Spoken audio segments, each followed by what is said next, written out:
Hello, this is Melissa, and it is Real History. Today is the 13th of June, 2024, and I am talking with Neil Foster. Good morning. Good morning. How are you? Tired? As I mentioned before, I'm exhausted. It's entertaining. Okay, well, I tell you what, I just want to say that I have got a personal conflict for the week of the 10th, 11th, for up until about the 18th of June. And you kindly agreed to record this with me early so that I could plop it up next week.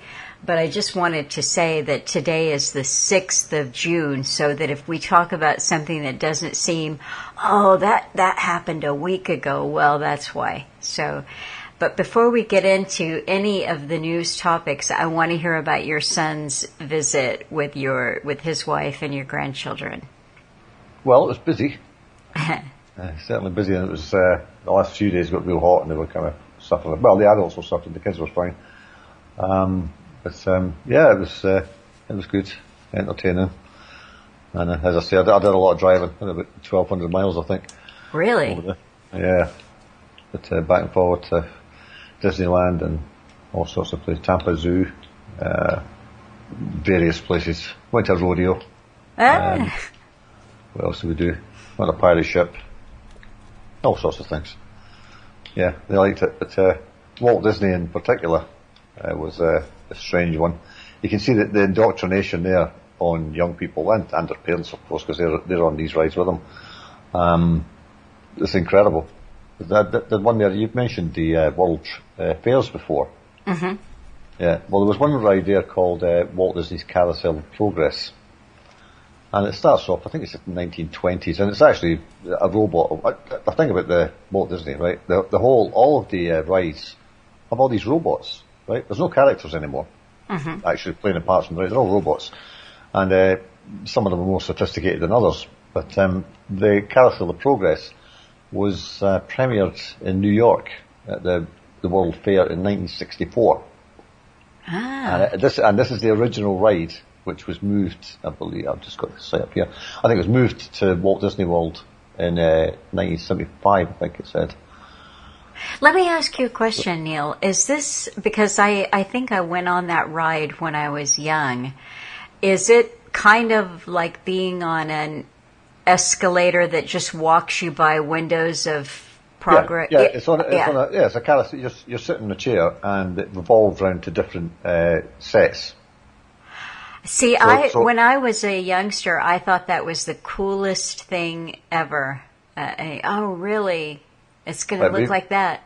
Yeah, well, you've got this guy sitting there, Walt Disney, a young Walt Disney, sitting there with his dog. There was a dog in a robot dog. I mean, the dog looks more realistic than the human does. But if you were sitting back a distance, you would not know. I mean, apart from the movements are a bit erratic, but you wouldn't know it's not a human. And some of the other rides, I think in particular the Pirates of the Caribbean, which is obviously more recent, and it was kind of slightly dark in there. But from a distance, you would think they were real people. Now, this Walt Disney one, bear in mind it was 1964, 60 years ago. Now, where are they with robotics now? Yes. I mean, how do we know people we walk past in the street aren't robots? I don't think you'd know. And the show is this, was it Sophie? Is that the one, the female one? They keep trotting out. And it looks no better than this Walt Disney one, 1964.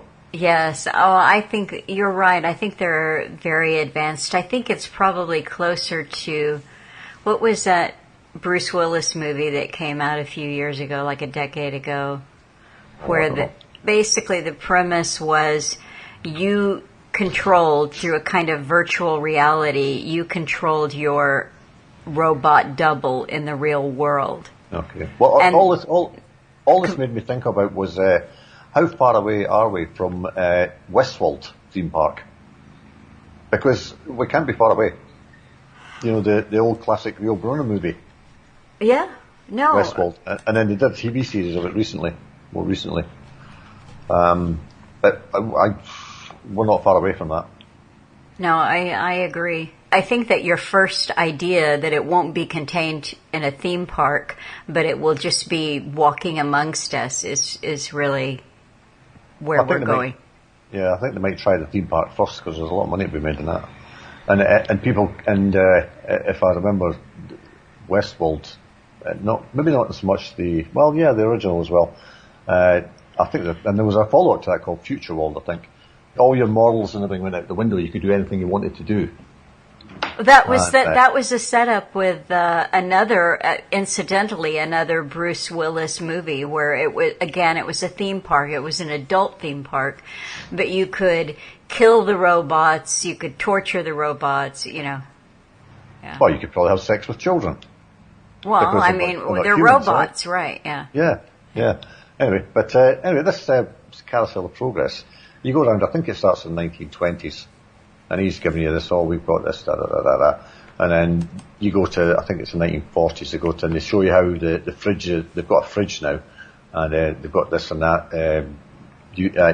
appliances and things, and life's easier, and this kind of thing. And on either side of the set, there's a curtained mini set where his supposed daughter and his son are doing other things with technology that's just appeared, and they're having a great time. And then you move on to, I think it's the 60s, and all of a sudden you've got television, and you've got this high-tech fridge, and you've got this and that, and the next thing, you've got automobiles, and all this kind of stuff.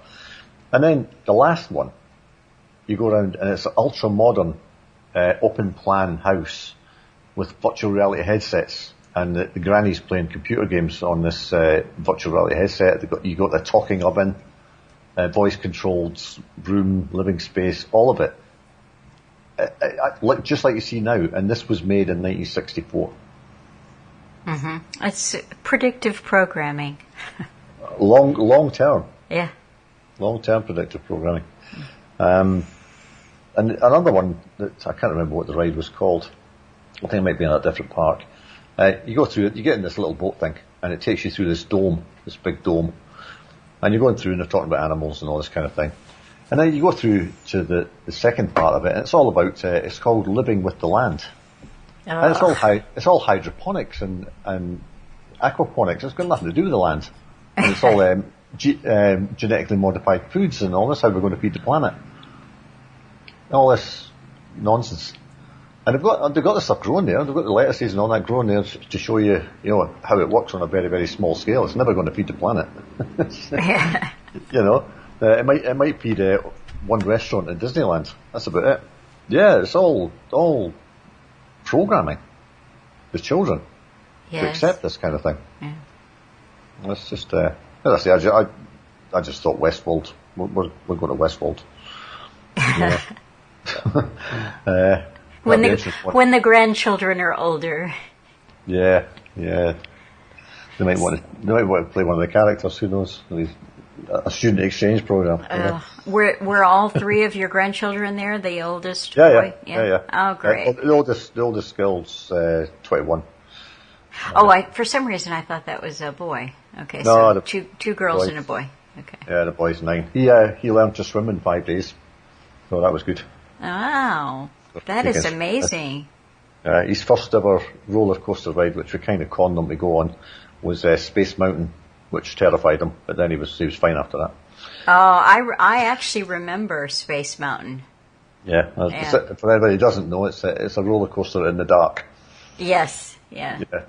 It didn't scare me though. I'm one of those who likes roller coasters. maybe not a 9-year-old for your first ride. Oh, I don't know. I was anyway, I was pretty young. Yeah, it was fun. He was fine after that. He got on the Rocky Mountain runaway train and all that kind of thing, and he was fine. Well, yeah, it's all. I mean, that really is kind of the pinnacle ride of roller coasters. Yeah. Oh, it lasts like a minute. Yeah. That was it. That's long enough, though. I mean, it's fun. It's a thrill, but it's long enough. He was more scared of the dark than he was of the ride. That's about. But anyway, so yeah, that was Disney, and it's just programming. Well, did your 14-year-olds get to the shooting range? No, we didn't, but we did shooting cans out the back with the BB guns. Oh, fun. Okay, was that good enough for her? Yeah, and the 9-year-old, he was okay. All right. And then there was a shooting arcade at one of the Disney places with it's kind of like, they're real heavy rifles and things, but it's just lasers. But yeah, they got a shot of that. Yeah, they were happy enough. Good. And I'm sure they all enjoyed the pool in that park. Yeah. Yeah. Yeah, as I say, the little lad learnt to swim in 5 days, so that was good. He started off with a life jacket, a rubber ring and armbands, and then the rubber ring went, and then the armbands went, and then the life jacket went, and he was fine. That's really neat. Yeah, so he's a swimmer now. That's great. I love that you could see that. Yeah. He wasn't so keen to start with, but he's soon got the hang of it. How did the dog do with... Oh, he's fine. Yeah. He's fine. Good. Yeah, he's a big cuddly beast. Yeah. He's not in here snoring anything. All right. So and that was, yeah. Good, and the bacon and eggs were a hit with the family. Oh, yeah. Yeah, they took a bunch of that over to where they were staying. That was fine. All right. Well, I'm glad you had a nice time. Yeah, me too. It wiped me out, but there you go. Yeah. I'm still tired. I just thought that maybe I could kind of scroll down your list of links with you and remind you of what you sent me. Yeah. And so one of the first things, I don't know if you'll recall this, but Michael Moore, now I actually caught you talking to Johnny about that, but I think it's worth a revisit there if you want to. I can't remember quite what he was talking about, but the enemy of Jews are white European Christians. Oh, yeah. And I think I mentioned with Johnny that isn't it the white European Christians that are funding Israel? Yeah. So for what 35, 40 years, well, since 1948. Yeah. We've been these white Christian Europeans have been very generous with their money. So if that's your enemy, I'd hate to see who your friends are. Yes, absolutely. Michael Moore, I mean, maybe not everybody knows who he is, but he's... Yeah, he's also a guy who goes on about gun violence, but he made a lot of money out of bowling for Columbine. That's right, yeah. Yeah, he made money out of guns. Yeah, and he's had lots to say about capitalism and the evils of capitalism, but, I dare say that he's got investments in the capitalistic system. Oh, sure. I don't think he's got investments in lettuce at Disney because he doesn't look like a stranger to a good steak. So the premise of this, it's pretty obvious from the title, your enemy is white European Christians. But he said that the solution to the conflict between Israel and Palestine is for the Jewish state to recognize that white European Christians are their true enemy.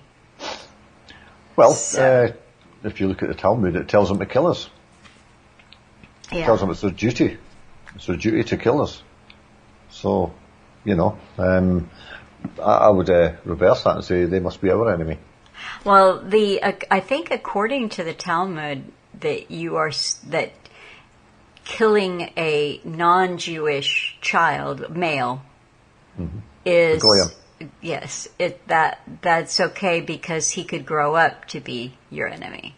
Yeah, and I think also there's something like if you have sex with a child under 3, that's okay. Yeah. Yeah. I don't want to get into other bashing because who knows who wrote these books that everybody these so-called holy books. Yeah. Well, I mean, Michael Moore's I guess he's not a Christian, but he's a white of European stock. Yes. Let's put it that way. Yeah. So he's 2/3 of the way there to being the enemy of Israel, the people he's trying to protect. He could volunteer. Yeah, he could volunteer. Just like a climate change guru that he probably is as well. Just pick a cliff and jump off it. Yeah. I wonder who he's voting for this year. What a con. What a con it is. Yeah, I heard you talking about that with Johnny, the voting thing. I think I mentioned something about it. Maybe not the last time I was on there, but I don't know. I don't know what's wrong with people.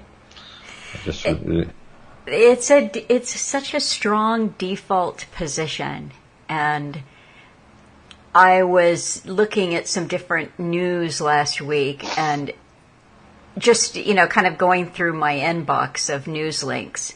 And there was a lot. I had been involved in a video project, and it had been about a day, 18 hours that I hadn't looked in the inbox. And the news just stacked up, and I went, headline by headline. And Neil, there really wasn't anything in there worth knowing about. It's just, political rubbish. Mm-hmm. And people still believe that these people care about you. Why would they? Exactly. Why would they? I mean, I'm honest enough to say I don't care about everybody else in the world. Why should I? I've got my own people to take care of. I can't be responsible for 320 million people, because you're never going to please them all. So how can you say you're acting in everybody's best interests? Wow. Especially when it's the country's so divided. 50% are going to disagree with you. The one thing that's going to be interesting here in the U.S. over the next year is that they have been doing a lot of predictive programming seeding about civil war. There was something that I saw the other day. It was a lecture that Newt Gingrich was delivering to Hillsdale College. And I just caught a little bit of it. Now, Newt Gingrich is the one that was famously at Loyola with the brain chip, right? Mm-hmm. Was it him that was handing out Toffler's books? Yes. Was it? Yeah. So, I mean, he's a player, but he's one who consistently presents himself as conservative in his thinking, right? Yeah, none of them are conservative. No, not a bit. But he gave an interesting statistic that I thought was worth pondering.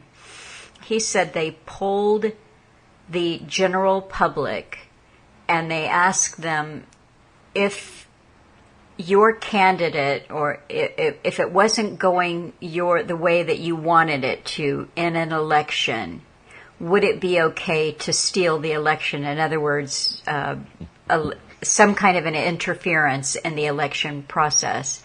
And I think that the general public said it was either 6 or 7% said it would be okay to do that. Is that your bioethicists? Is it? Or those people? No, this was the general public. Said 6 or 7% said it would be okay. Then they polled academics and asked them, they gave them the same setup. And the academics, I think it was something like 47% said, yes, that would be okay.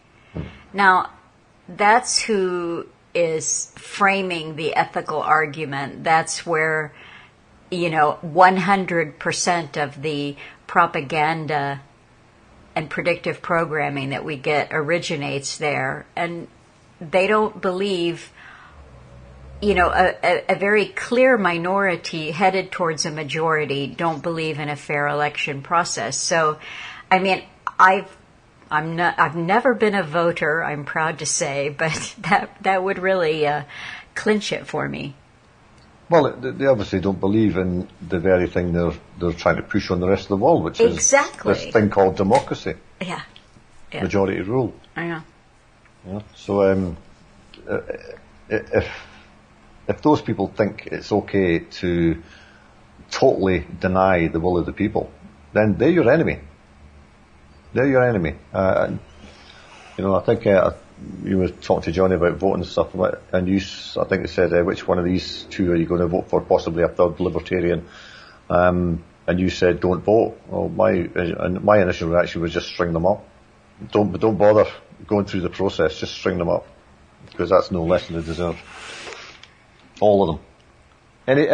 It's like, we talk about George Bernard Shaw saying, you will have to come before us and, give us a reason as to why we should allow you to live. Well, turn it back on them. Yes. You come before give them a big number. It could be, 100,000 people. And say, right, okay, stand there. We can do it by video. We can do it electronically. We can do electronic voting. You believe in that, don't you? And we will vote as to whether you should be allowed to live or not. See how you get on. I guarantee you, 99.9% of them will be hanging. One thing that I've been thinking about, I was listening to one of Alan's older talks, and he was stressing the point that that we're not nothing, that part of the system of control, maybe the biggest part of it, is about making us feel helpless and inadequate. We're not enough. We need somebody else to help us. You're nothing. I mean, and we get this all the time, even with the things that purport to be about helping us or making us better. It's like AI is going to do your homework for you. AI is going to make you a better artist. And so what are you doing? You're telling people over and over they're inadequate. Well, if AI is going to help you with homework, then there's no purpose to education. For sure. And if that's the case, people are going to get really, really we think they're stupid now. Yes. Wait till this kicks in. No, when it says you press a button, that's it. All your answers are given to you. I think that if they could just disconnect in small ways every day from the system, watch a little less television. In fact, don't watch television at all. Limit your internet time. Have some discipline with yourself about what you're letting into your head. Go outside and breathe in a chemtrail. They're just kidding. Yeah. It's the things that you can do every day that give you a feeling of, I did that. I accomplished that. This is something I built it with my own hands. I cooked it. I baked it. These are things that connect you to the knowledge that you are adequate. This is why people weren't so easy to con a few generations ago.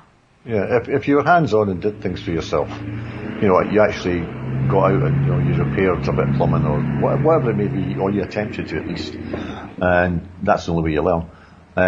You do all these things, the simple things in life that people did 100 years ago because they had no choice. Yes. With it, they had to fix these things. They did that, then they would feel adequate. They get a sense of achievement out of it. Yes. And they feel a bit of pride in themselves. That's the problem. They're sitting watching mindless television and sports or whatever constantly. I mean, it's not just they sit down and I'll purposely come in. I'll sit down. I'll put a soccer match on. I'll watch it. I'll switch it off and go. That's what I do because I like soccer, but because I played it for so long. But that's just me. And people will be criticising me for that. Oh, you shouldn't be watching that either. But there you go. But I don't. People, I've seen them do it. People they'll come in from work or whatever, or first thing in the morning. They'll get up, television's on. They're not even watching it. It's just click it on. They walk about the house, and well, I guess everybody's got TVs in every single room in the house now these days. But they'll click it on, and it's on. It could be on 24/7. Really, apart from when they go to their bed, that's it. But even then, they've probably got a television in their bedroom and watch that for hours as well. Yes. It's madness, is what it is. It's madness. If you, there's no way you're going to be feeling good about yourself if everything you're watching is in a world of fiction. Right. It's all just smoke and mirrors and propaganda, and how are you ever psychologically going to feel good about yourself if that's all you're taking in? Like you say, if you get out and, all right, there might be spray in the sky and doing all this stuff, but if you get out and about and do things, cut the grass or whatever, do something. But people don't seem to have any interest in doing anything physical anymore. They've got real lazy. Like, particularly in the States, I mean, there are no sidewalks here. There are no sidewalks. Everybody's driving places. That's true. you can't walk along the street. Well, I mean, people do. There's occasionally people walk down the road, but people don't walk around and engage with other people who are walking around. For example, we're fortunate. We've got a lake down the road. And there's a path goes all the way around that, so you can go and do that if you want. But generally, there are no sidewalks anywhere, so everybody's driving. Nobody sees anybody unless they go to the store, and then they want to get in and out as quick as possible. You don't want to talk to anybody anyway. I don't know. It's even in my lifetime, I've seen people just disconnect from each other. There's no real interaction. There's no. Even in my day, you used to see crowds of men standing around and having a chat in the middle of the street, just stop and talk. Mm-hmm. You don't see that anymore. They're either too busy or they're not interested in. You've mentioned before that you go to the pub every week. No, or a couple of times a month, something like that. Yeah, I took my son down there just to show him it, and I took the little fella down there to get some tater kegs, which he wanted to try it, but I didn't speak to anybody then. But yeah, it's. This is one that Alan would say the whole pub or bar system was initially it was a meeting hall, and public house. Yes. And people would go and they'd have a beer and then they'd sit down and they'd talk about all of the news that was not on the television, but what was important to them there. Did you see that they are tearing down that property over at such and such a place? So this is what happened. And now it's just big, huge television in a corner or two or more. You go into some establishments and there's televisions all over the wall. And that's what people are doing. They're watching. Yeah. Sports bars. Yeah. Mm-hmm. Yeah, sports bars. As if that's important to them. That little pub, you generally meet the same people there. And I just try and see where their minds are at and what they're talking about. They'll always come out with something that's in the news at that time, and it's weird because they buy every bit of propaganda that the television tells them. They don't seem to have an opinion of their own. They're just given it, and they just run with that, and that's it. There's no questioning of it at all, which I find very strange, particularly from men. I have to say, because I think men are traditionally more sceptical. That's just my opinion. Maybe that's just where I am. I don't know. I think you're right. This has come up a couple of times in talks that I've done recently, is that there are differences in men and women. I don't have children, but I still have the psyche of a woman, and I can see things from the female point of view very easily. We're designed to have families, raise families, and then you segue from raising your own children right into the grandchildren. And this is your life. This is what gives your life purpose and meaning. And it's where your energy is directed, and you don't really want to know all the bad news. I think you and I talked about this not very long after Alan passed away. I think I said something to you about Alan. As much as I was there in the frying pan with him, he still was a buffer to the evils of the world for me. There was still this buffer between me and the harsh reality of the system. And I said, that's gone. I realized almost instantly that information and reality hit me in a completely different way. Mm-hmm. Yeah, Paul still freaks out about things, and I try to say to you, you can't freak out about it. You just got to accept it's happening. Yes. And and just look at it rationally and start. Don't get scared about it. There's no point getting scared about it, because that'll get you nowhere. That'll just make you feel inadequate and powerless. And, yes. And make you feel worse, which is probably the reason they put out in the media in the first place. Yeah. But you can see, just on the male-female thing, you can see how easy it is to control the relationship between a man and a woman, and then the family and the tribe and so forth, simply by getting around the traditional role of the man, right straight into the woman's psyche. Be afraid, be very afraid. Mm-hmm. And then they offer the solution, whatever that is, voting or, whatever it is. Yeah, we're here to protect the values we all stand for. Yes, yeah. Nobody's ever explained those values. I've heard numerous people say, we uphold the values of Great Britain or the USA or whatever. Well, explain what those are. Because I've never heard a politician explain it, ever. Well, they would have to learn a foreign language to be able to explain it. The language of values. It's not their native tongue. No, it's, but nobody ever asks. No. Nobody ever asks. The public don't even ask. What do you mean? Values. Democracy. Well, you've just mentioned that they're quite prepared to steal elections if it's not the result they want. So there are no values or morals or ethics or democracy. No. Or law, for that matter. Death theft, right? That's Doesn't right. matter what you're stealing. Yeah. So it's. I don't know. The world's in a very, very bad way. That's all we can say, and it ain't going to get any better until, as you say, people get away from this idea that politicians are there to help. No, I think sometimes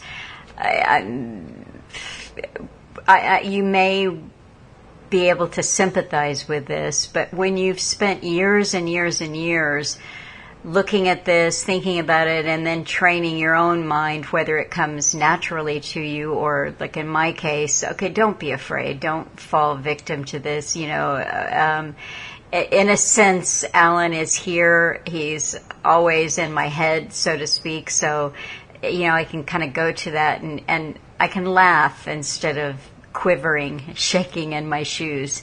And if you can do that, then I sometimes have a hard time separating myself from the point of view that I have about things to look around and see, no, these people are completely, thoroughly indoctrinated. There's no way that they're going to let a little shaft of light come down into their head and shake their worldview. And so what I'm really getting at is a frustration that I can have from time to time. It seems so easy to me to see how bad things are. It seems so easy to me to see that we're controlled, but it's actually close to impossible, if not impossible, for most people, those people who are still connected to, the mainstream. Well, who would ever have believed, even 20 years ago, that we'd be sitting here talking about, we don't know what a woman is. Yes. No, it's madness. It is. Utter madness. And yes. People accept it. Yeah. People accept that argument, we're not quite sure anymore what a woman is. Really? What happened to you? Why don't you, you speak to a guy, are you married to a woman? Yeah. What makes her a woman? I don't know. I mean, where's the logic in that? Yes. You married a woman, didn't you? Yeah. So you clearly know what one is. Or you might have made a mistake and married a man. Or a woman with a beard. It's the level of I don't know. I guess you can't call it insanity, but it's just something. It's just bizarre. It's bizarre that people latch onto these things that are put out there, like you can cut your genitals off and suddenly become something you can never be. These people that believe in that wouldn't do it to themselves. The adults I'm talking about, the parents say, the parents of a child who says, I want to be a girl, or I want to be a boy, or whatever. I guarantee you the parents wouldn't be cutting their genitals off if they were the child in that case. No. It's just an acceptable level of lunacy is what they adhere to, and they just go along with it. Oh yeah, little Mary, you could be Bob tomorrow if you want to be. It's going to make your life hell. It's going to make you medically ill for the whole of your life. You'd be on pills, etc., etc., and you're more likely going to commit suicide. But what the hell? It's a fashion these days. I want to have a boy in a dress. It's fashionable. I'll be looked at by the left side of the political paradigm as virtuous and somebody with values. Yes. It's totally inverted. I don't know. You got to feel sorry for the children.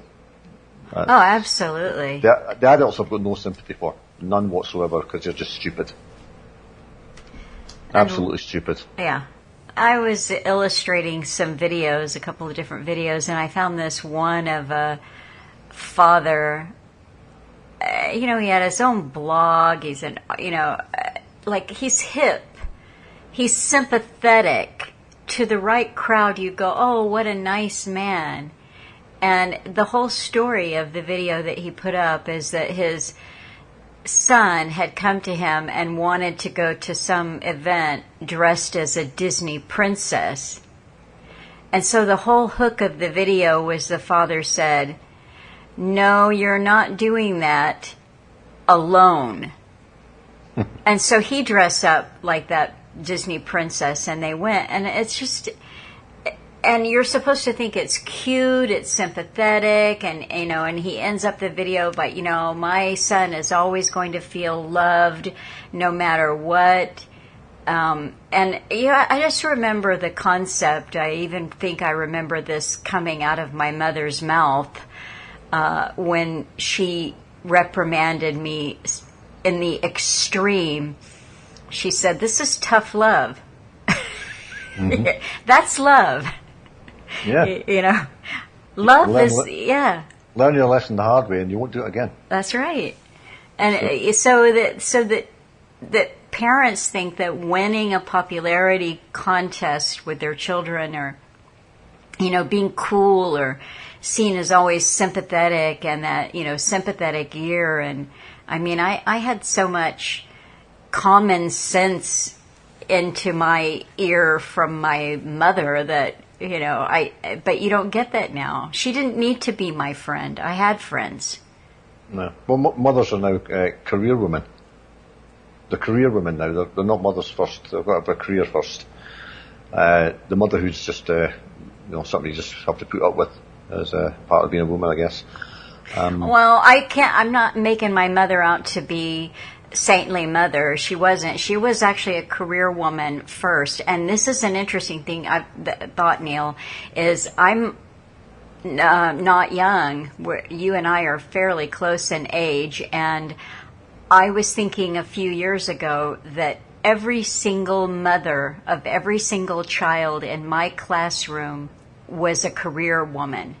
They didn't just have a little extra job. They were nurses or the professors of a nursing department or professional musicians or a doctor, an attorney, teachers, and they all. And my mother, she, in addition to her common sense, she had a few bent feminist ideas too.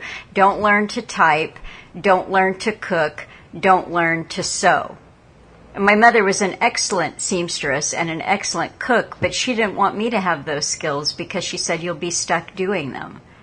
You won't. Well, no, you wouldn't, because you do what you choose to do. Those are life skills you need for your everyday living. Well, fortunately, it was a case of do what I do, not what I say with my mom. Yeah.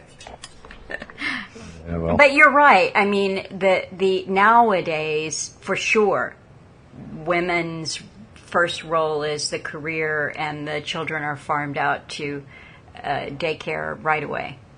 Yeah, and getting stories told to them by drag queens. Yeah. Yeah, but my mom was close enough to her generation, in spite of it, and all of that was propaganda that was done on them. Post World War II propaganda. This is what is good for you as the woman. Well, of course, the women were dragged into the workforce in World War II, and then they didn't want to leave. Yeah. But understandably, because they had an income and they got an element of freedom, I guess, to do other things. Which, again, you could argue that's a good or bad thing or not. It's a bad thing. In terms of what's happened since. Yeah, it's a bad thing. Yeah. So, Yeah, it's a mad world. All But, right. I just thought I'd sent you a load of stuff all about COVID, all coming out. Yes. All coming out at the same time, all different aspects of it. We'll just go through them real quickly. Okay, great. Again, stop giving them data. Stop going along with the system. Stop scanning barcodes and all that, the QR codes or whatever, that kind of thing. That's another thing at Disney. You go in there and you got to go on a ride. They say, "Oh no, you've got to book on the virtual queue, or you've got to do this, that." And as I said to her, I said, "I paid all this money to get in here, and now you're telling me I've got to waste half of my day on the phone to book a ticket on a ride. When did that happen?" And you can see it, even on the rides, people are on their phones, staring at the phones. I mean, whatever you think about the experience, they're supposed to be there for the experience of Disney and their children and, having a good time. And they're all glued to the phone. Mm-hmm. It's incredible. It is. I mean, the training, an example of that is that there was, the Substack comes, you get your articles on Substack, and someone had sent me the gift of a year subscription to someone's Substack, and so I was kind of in the habit, and when it came up for renewal, I thought, I'm always looking at ways to save money, and I'm like, I'm not renewing that, so I didn't. But every once in a while, the Substack still comes in, and you can see some of the information on there, but then they want to get you to go in and they say, claim your free Substack. So in other words, they're telling you can see the rest of this, but and for free. You don't have to pay for it. You can see it for free. Just go and do this. So I thought, okay, I'll go and do that. What is it they want me to do? Well, they wanted me to get a QR code. Yeah. And I just thought, you know what? I can live without knowing whatever it was that you were tempting me to go and see. I don't need to know. I can find it out someone else. Yeah. Yeah. It's, I don't know, as I say, the phone thing, particularly there, I just thought, even at the water park.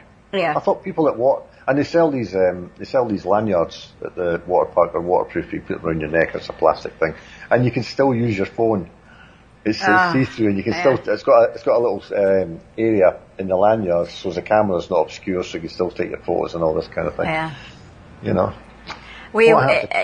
It's exactly what happened. They're so ancient.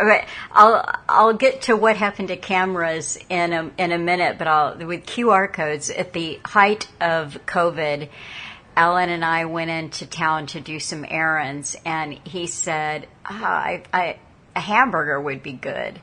So we went by this restaurant where we had eaten quite a few times when we were in town, and he said, well, because it's COVID, he said, just go and make sure, he said, there aren't many cars in the parking lot around here, make sure they're open. So I got out of the car, walked over there. I saw a sign in the window that said, we are open for business, but you need to secure your entrance by taking a picture of this QR code and then blah, blah, blah. So I come back, I report the situation to Alan, and he said, well, I guess we won't be having hamburgers in town anytime soon. Yeah. Well, I went to I mentioned I went to a rodeo. Mm-hmm. It's only about half an hour from the house. And went up to pay, and they don't take cash at a rodeo.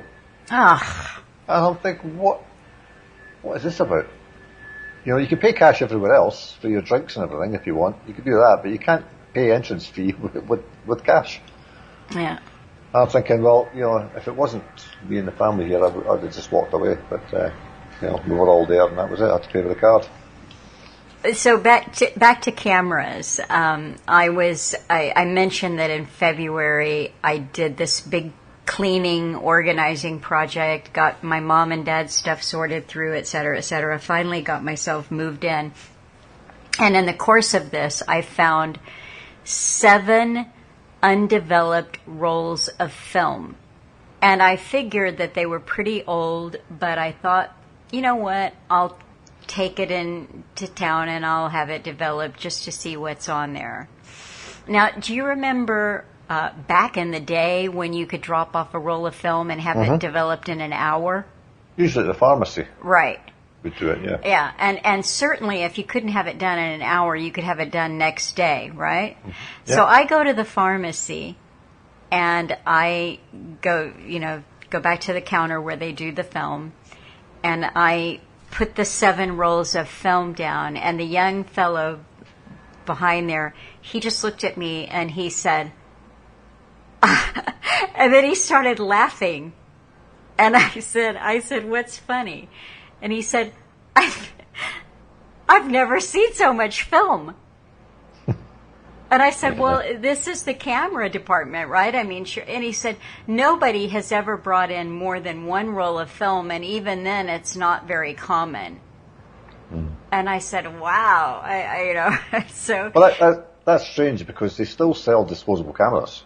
Yes. But, people use them, but the idea that somebody came in with 7 rolls of film, and then I filled out all the little chitty things that you do, and they said, well, it'll be at least a week before it's back. So in other words, they're just really phasing it out. Yeah, we did a project. I remember at school we did a project. We had a dark room there in the school, and we'd had them developed like you say in an hour. We did our own. And we were amateurs. Yes, I did that in school too. It was fun. You dip it in one chemical, you dip it in another chemical, and that's it done. You hung them up on a little piece of string, and they dried out. Yep. That was Disposable cameras in the age of sustainability. Right? Yeah. You got to love the ironies. Kodak. They'll claim to be green as well, I'm sure. Talk about communists. A recent map. This is I think we're kind of getting short on time now. So I've got one. I've got 2 more. Okay. One's a good news story. Okay, great. Shocking map reveals vast U.S. farmland owned by Chinese government. Now, remember, they're the enemy. They're the enemy, but we're selling their farmland to them. Yeah. And at the same time, they're attacking American farmers. Yeah. So who's actually running your agriculture? Well, I guess it's the Chinese Communist Party, right? It has to be. A recent map has revealed the alarming trend of the Chinese Communist Party acquiring vast swathes of American farmland, raising serious national security concerns. See, over many, many years, I've always thought it was illegal for foreign governments to own your land. I didn't think that was allowed. It doesn't matter if they were friendly or not. Because that land doesn't belong to the government. It belongs to the people. So who sold it? It wasn't, some rancher in Texas didn't call up somebody at the local CCP office and say, do you want to buy a farm? This is the government selling off American land to who are their enemy. Right. That's treason. Yeah. That's treason. And it is a national security concern. Well, the other thing, too, that article says, after it talks about the Chinese Communist Party, it goes on to say that Canadian investors are the largest holders of foreign-owned agriculture in the U.S. And it doesn't say who those Canadian investors are, but there's a lot of land and real estate is held in Canada by Chinese investors. So I'd like to know who the Canadians are because I suspect that they might be Chinese. Chinese Canadians and Bill Gates, of course, who is the largest landowner, isn't he? Of Farmland America. I think I heard something about. I know he's a large landowner. I don't know if he's the largest, but it wouldn't surprise me. Or is that Warren Buffett? Maybe it's Warren Buffett. I'm not sure. But Gates owns a huge chunk of it. He owns a lot of it, yes. So, the question that should be asked is how much of it is left in American hands? And people who are interested in agriculture, not the Gateses of this world, not these private scavengers, or robber barons. The robber barons, that's what he is. Yes. How much land is left to the American people? Because if China decides, we're not going to grow anything on this, America's going to starve. If you look at that map that comes with that article, that's well over half of the area in the States. It said 29 states. Look at the landmass. Look at the landmass. Oh, it's huge. I noticed they didn't take Florida because it's very hard to grow things here. But yeah, it's yeah. I mean, I wonder how much money's crossed palms to facilitate that. You know, corruption. Maybe Michael Moore should do an expose on this. Yeah, yeah. But for the American people, your real enemy is the Chinese Communist Party. Yeah, that'll never happen. Oh no, it's not. Sorry, they're your farmers. Yeah. Your farmers now. Yeah. Well know what happened with Chinese farming. Yeah. And how successful that was at starving people to death. Maybe this is the same playbook. I mean, it's just, it's different, you know, different landowners, same agenda, because they have put the squeeze on small farmers and family-owned farms for generations now, decades now, making it harder and harder. So no matter, even if the Chinese don't want to stop farming from happening and starve out the American people, you're still looking at corporate farming, which is terrible for us. That really is another way of saying kill us, because corporate farming is poisonous. Yeah, yeah. And if, as I say, I mean, what would happen if Americans actually grew some and said, no, we're not having this, and just start taking these farms over and just say, no, we're going to grow food here. You know, I've always said there should be laws in every country. If every country was a legitimate government, had a legitimate government that cared about the people, they would not allow farmland to be bought up and not used. That's right. Yeah. If you're going to buy a farm, you have to farm it. Simple as that. If you're not going to farm it, it's going to be taken off you. Because it is a national security issue. It's without food, you've no country. You know, if people like Gates. It doesn't matter if these are just relatively small patches of land he's got. Well, the water under there is important. So if he's not going to farm that land, it should be taken back off him again. Simple as that. Yeah. It's agricultural land. It should be used for agriculture and agriculture only. It shouldn't be used to extract water, unless it's for agriculture. You said you had another. There's one more, right? One more good news story. Okay, good. We might have touched on this before. Talked about heterosexual pride marches. But there's a bar in is it Idaho? Idaho. Bar in Idaho has a different take on Pride Month. Bar offers free beers for straight men during Pride Month. It is LGBTQ plus Pride Month, so it only makes sense that this bar has decided to celebrate straight men by rolling out free beers for them. What about straight pride? When is International Men's Day? These are some of the questions that coincidentally get popular during June in the Western world. A bar in the US state of Ohio seems to have taken these concerns to heart and is now offering free pints to straight men throughout its inaugural Heterosexual Awesomeness Month.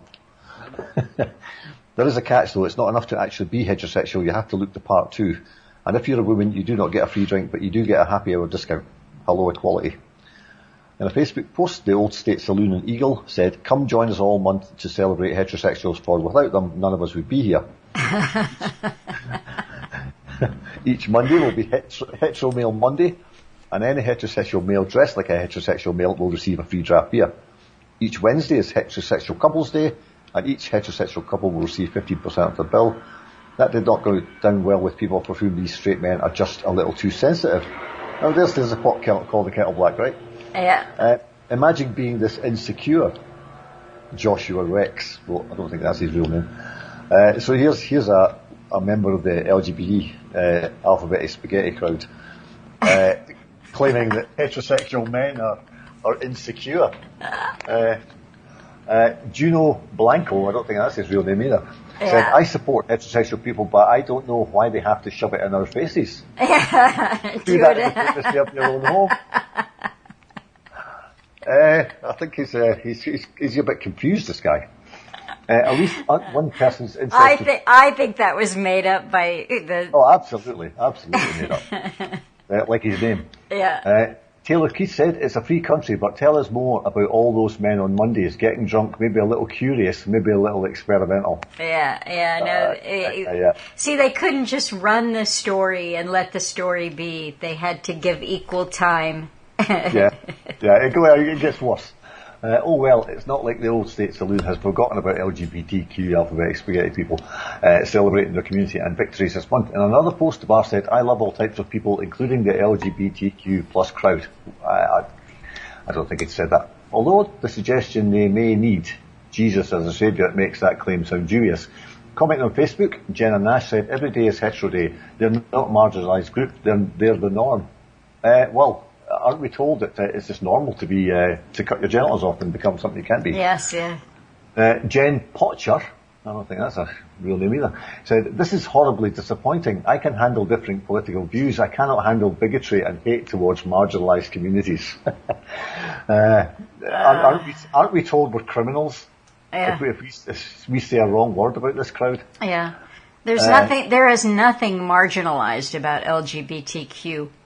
No. They've got a whole month to themselves. What they're complaining about. Many of the people in my karaoke group are LGBTQ, and I bet they don't sing with a high-pitched voice. They now do not feel safe among our staff and among your staff and patrons. Well, don't go there. Go to one of your own bars, or your own crowds. Spin it however you think you can, but this is a blatant attack against the queer community. Well, how's that an attack on them? Just because they don't, they can still go there if they want. It just means they're not getting a free beer. That's it. Thailand is set to become the 38th country to legalise same-sex marriage this year. Same-sex activity is illegal in 65 countries, which is punishable by death in 12 of those.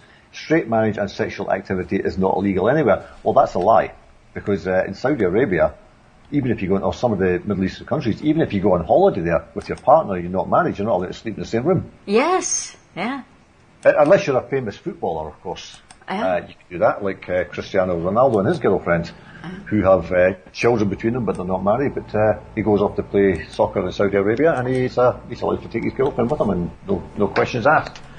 So money talks. So that was a good news story, but they did spin it off a bit, but in a funny way. I have got to wrap it for today. I'm taking Aunt Betty to the doctor, and I'm going to see you the second week of July, right? Yep. Okay. Well, happy Independence Day. On the 4th of July, yeah, my anniversary's on the 5th. Ah. Funny that in the UK, the election's been called for the 4th of July, the general election. Yes, I saw that. And there's other groups now coming out because they want to get independents elected, so they're now calling it Independence Day. But I don't think voting for independence is going to make any difference whatsoever. No, I think you're right. A lot of these so-called independents have got their own views, whether it be the right or the left, so they're basically the same thing on a less experienced level. Yes. As soon as they get into that, if they ever get into that parliament, they'll be so bamboozled with the paperwork and all the rest of the stuff they have to go through, they'll never get anything done. Yes. Why I don't vote. Yeah. All right, everyone. Thank you for listening. Thanks again, Neil, and I will be back next week. Take care.